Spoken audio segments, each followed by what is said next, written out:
నమస్తే ఎస్ఆర్ మీడియాకి స్వాగతం. జిల్లా వైఎస్ఆర్ కాంగ్రెస్ పార్టీ అధ్యక్షుడు, ZP chairperson, Bheemili YCP incharge Majji Srinivasarao media సమావేశాన్ని ఏర్పాటు చేశారు. ఈ సందర్భంగా మాట్లాడుతూ జిల్లా వైఎస్ఆర్ కాంగ్రెస్ పార్టీ కార్యాలయ భవనం అన్ని ప్రభుత్వ అనుమతులు, నిబంధనలు అనుసరించే స్థల కేటాయింపు నిర్మాణం చేపట్టడం జరిగింది అని, ఇది ప్రైవేటు స్థలం అంటూ కొన్ని మీడియా ఛానళ్లు కథనాలను, పత్రికలు రాసిన వార్తలను ఖండిస్తున్నామన్నారు. పార్టీ కార్యాలయ స్థలంపై కొన్ని మీడియా ఛానళ్లు, పత్రికలు నిరాధార వార్తలు ప్రచారం చేయడం దురదృష్టకరమని తెలిపారు. పార్టీ అధ్యక్షునిగా నా వివరణ కూడా తీసుకోకుండా వార్తలు ప్రచురించడం సరైనది కాదు అని అన్నారు. మీడియాలో వచ్చే దుష్ప్రచారంపై రాష్ట్ర, జిల్లా ప్రజలకు వాస్తవాలు ఏమిటో తెలియచేయాల్సిన బాధ్యత మాపై ఉంది అంటూ, అందుకే మీడియా ద్వారా ప్రజలకు వైఎస్ఆర్ కాంగ్రెస్ పార్టీ కార్యాలయ స్థల అంశంపై వాస్తవాలను తెలియచేస్తున్నామని తెలిపారు. మాపై ఉంది అని భావించి దీన్ని పూర్తి స్థాయిలో ప్రజలకు తప్పుదోవ పట్టే విధంగా కొన్ని కథనాలు రావడం చాలా దురదృష్టకరం. మరి వీటన్నిటిని ఖండిస్తూ దీనికి సంబంధించి పూర్తి స్థాయిలో మీకు అన్ని వివరాలు తెలియజేయాలనే ఉద్దేశంతోనే ఈరోజు మీ ద్వారా ఈ జిల్లాలో ఉన్న ప్రజలందరికీ కూడా లేదా ఈ రాష్ట్రంలో ఉన్న ప్రతి ఒక్కరికి తెలియజేయాలనే ఉద్దేశంతోనే ఈరోజు ఈ కార్యక్రమానికి ఇవాళ ఈ సమావేశం, మీడియా సమావేశం ఏర్పాటు చేయడం అయింది. మొట్టమొదటిగా ఆనాటి ప్రభుత్వం, గత ప్రభుత్వంలో ఈ రాష్ట్రంలో వైఎస్ఆర్ పార్టీ ప్రతి జిల్లాలో వైఎస్ఆర్ పార్టీ కార్యాలయాన్ని నిర్మించాలని చెప్పి ఆనాటి మా జాతీయ అధ్యక్షులు, నేడు మా జాతీయ అధ్యక్షులు వైఎస్ జగన్మోహన్ రెడ్డి గారు వారి ఆలోచనతో మరి ప్రతి జిల్లాలో ఉండాలని ఒక వైఎస్ఆర్ పార్టీ కార్యాలయాన్ని నిర్మించుకోవాలి, కార్యకర్తలందరికీ కూడా ఆ కార్యాలయం ద్వారానే కార్యకలాపాలు, పార్టీ కార్యక్రమాలు సాగించాలని,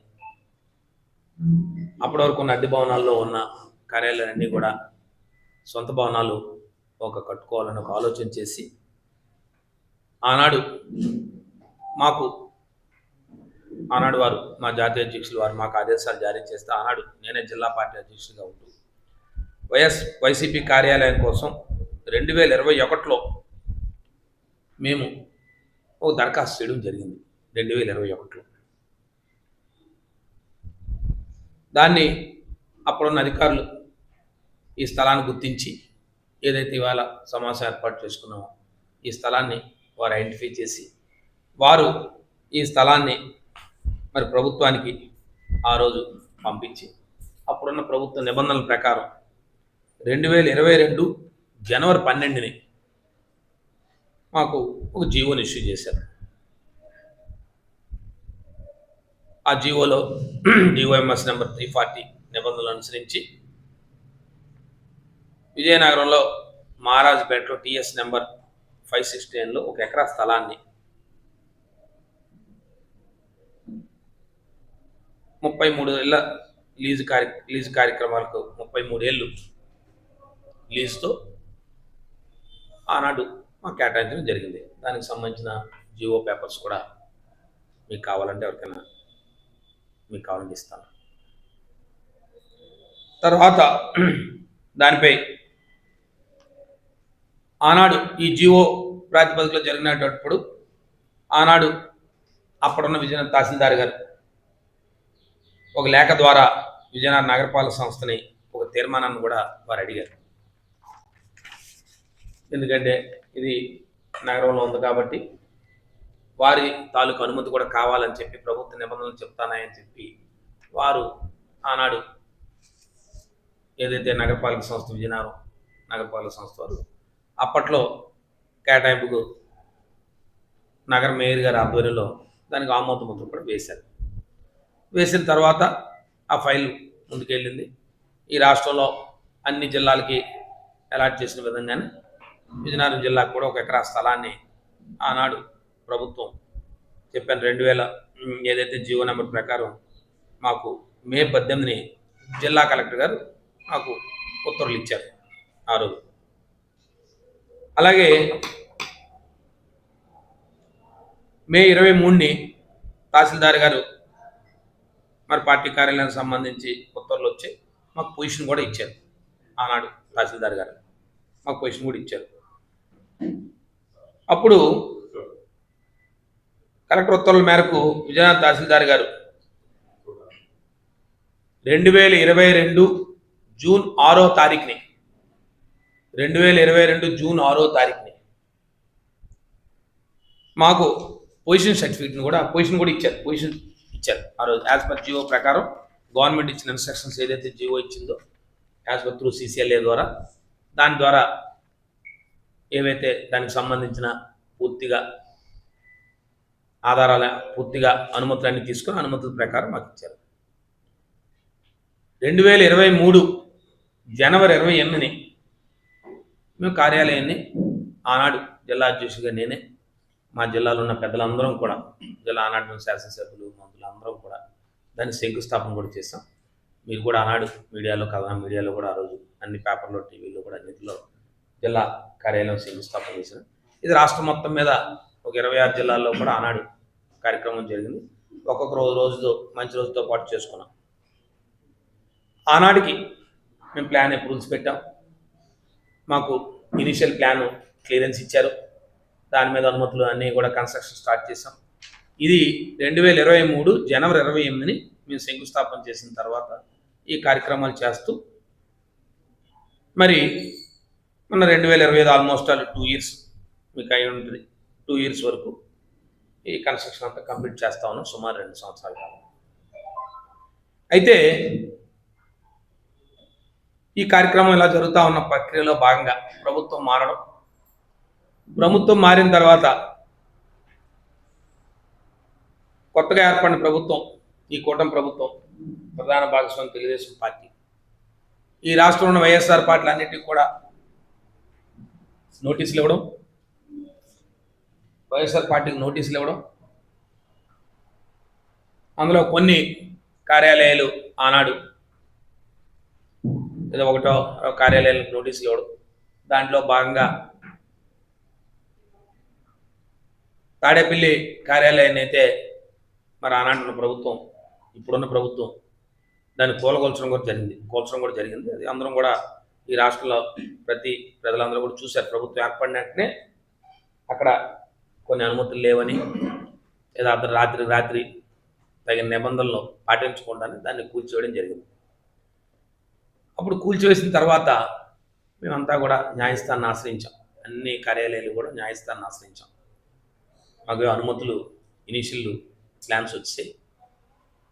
ఇప్పుడు ఫైనల్ అప్రూవల్ ప్లాన్స్ మాకు ఇవ్వడానికి మరి కొన్ని నిబంధనలు ఏవో సాకు చూపిస్తూ ఏదో షార్ట్ ఫాల్స్ ఉన్నాయని చెప్తూ మరి VMRDA వారు అబ్జెక్షన్ చేస్తూ ఉన్నారు అని చెప్పాం.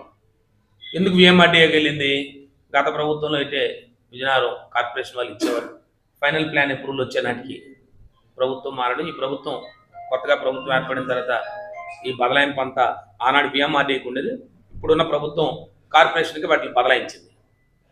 దాని మీద కొన్ని కండిషన్స్తో కొన్ని అబ్జెక్షన్స్ ఏదో షార్ట్ ఫాల్స్ ఉన్నాయని చెప్పి పెడితే మేము హైకోర్టును ఆశ్రయించాం. హైకోర్టు కూడా న్యాయస్థానం ఏం చెప్పిందంటే పూర్తి స్థాయిలో కార్యాలయానికి అన్ని అనుమతులు వారికి ఇస్తే ఖచ్చితంగా ప్లాన్ అప్రూవల్స్ ఇవ్వండి అని చెప్పారు న్యాయస్థానం. దానికి అనుగుణంగా నేను విజయనగరం కార్పొరేషన్ కమిషనర్ గారికి 2026 వాళ్ళు వచ్చి ఈ 2024 తర్వాత మేము కొన్ని నోటీసులు ఏదో మనకి ఇస్తే నేను అడిగాను, మాకు ఫైనల్ అప్రూవల్ ఇవ్వండి అని చెప్తే వాళ్ళు ఏదో ఒక షార్ట్ ఫాల్ నోటీస్ నాకు ఇచ్చారు. మీరు అన్ని అనుమతులు ఉన్నాయి కానీ దీనికి ఫైర్ NOC లేదు అని చెప్పి మీరు ఫైర్ NOC సబ్మిట్ చేయండి అని చెప్పి అన్నారు. అలాగే రెండోది వచ్చి ఇంకేదో ఒక VMRDలో వాళ్ళు వచ్చి ఇంకోటి ఏదో చెప్పారు, ఈ ఓపెన్ స్పేస్ 14% ఓపెన్ స్పేస్ కట్టాలని చెప్పి. ఈ 2 నిబంధనలు దీనికి వర్తించవు.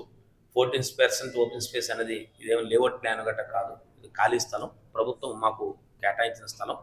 ఈ నిబంధన దీనికి వర్తించదు. అలాగే ఫైర్ NOC కూడా ఈ బిల్డింగ్కి వర్తించదని చెప్పి నేను రిప్లై కూడా ఇచ్చాను వాళ్ళు నోటీస్ చేస్తే. ఆ రిప్లైకి వాళ్ళు మళ్ళీ మాకేం చెప్పారంటే రిప్లైలో ఈ రిప్లైలు 2 మీరు ఇచ్చారు, దీన్ని కోట్ చేస్తూ వారు ఏదో అందులో ఒక మెన్షన్ చేశారు. వారు అశోక్ గజపతిరాజు గారు ఏదో వారు ఏదో నోటీస్ ఇచ్చారు. దాని మీద మేము ఏదో సమ్ క్లారిఫికేషన్ అడిగామండి తహసీల్దార్ గారికి. అది వచ్చిన వెంటనే మీకు హ్యాండ్ ఓవర్ చేస్తామండి, మీకు ప్లాన్ రిలీజ్ చేస్తామని చెప్పారు. లెట్ ఇట్ బి అని చెప్పేసాం. మా కార్యక్రమం అయిపోయింది. ఆ నోటీసులు కూడా మేము క్లారిఫికేషన్ ఇచ్చాం. ఇది మాకు సంబంధించి దీనికి సంబంధించి పూర్తి స్థాయిలో దీనికి సంబంధించిన బిల్డింగ్. తత్పరంగా మా కార్యకలాపాలు కూడా దీన్ని పూర్తి చేసుకున్నాం. కార్యకలాపాలు కూడా మీకు సాగుతూ ఉన్నాయి. గత సుమారుగా లేదు ఇదే ప్రైవేట్ వ్యక్తులదని, లేదు ఇదేదో ప్రైవేట్ వ్యక్తుల్లో వైఎస్ఆర్ పార్టీ బిల్డింగ్ కట్టిందని, ఇవన్నీ పూర్తిగా అవాస్తవం, నిరాధారమైన ఆరోపణలు. ఒకవేళ ఏదైనా మీరు కథనాలు ప్రసారం చేసే ముందు కానీ లేదు కథనాలు ప్రచురించే ముందు కానీ మరి పార్టీ అధ్యక్షుడిగా నా వివరణ కూడా తీసుకుని ఉంటే బాగుండేది. మీరు అలాంటి వివరణ కూడా తీసుకోకుండా నాకేదో మున్సిపాలిటీ కార్పొరేషన్ వాళ్ళు నాకు నోటీస్ ఇచ్చారని లేదు మీ మీద స్పందించలేదని అలాంటివన్నీ అవాస్తవం. అలాంటిది ఏమీ లేదు. మున్సిపాలిటీకి కానీ కార్పొరేషన్కి కానీ మాకు కానీ అలాంటి ఎక్కడా కూడా ఈ స్థలంలో కానీ ఎప్పుడు కూడా ఏనాడు కూడా మాకు ఎక్కడా కూడా అలాంటిది రాలేదు. కాబట్టి మరి పత్రికలు కానీ టీవీల ద్వారా మీడియా ద్వారా ఈ జిల్లా ప్రజలకు కానీ లేదా ఈ రాష్ట్రంలో కానీ గత ప్రభుత్వాలు ఏ రకంగా స్థలాల ప్రభుత్వం కేటాయించిందో అదే రకంగా వైఎస్ఆర్సీపీ ప్రభుత్వం కేటాయించింది. ఇటీవల కాలంగా మరి తెలుగుదేశం పార్టీకి కూడా 66 సంవత్సరాలు లీజుతో స్థలాన్ని కేటాయించిన ఏ జీవోతో అయితే శాంక్షన్ చేశారో అదే జీవోతో వారికి కూడా సుమారు 66 సంవత్సరాలు లీజుని శాంక్షన్ చేశారు.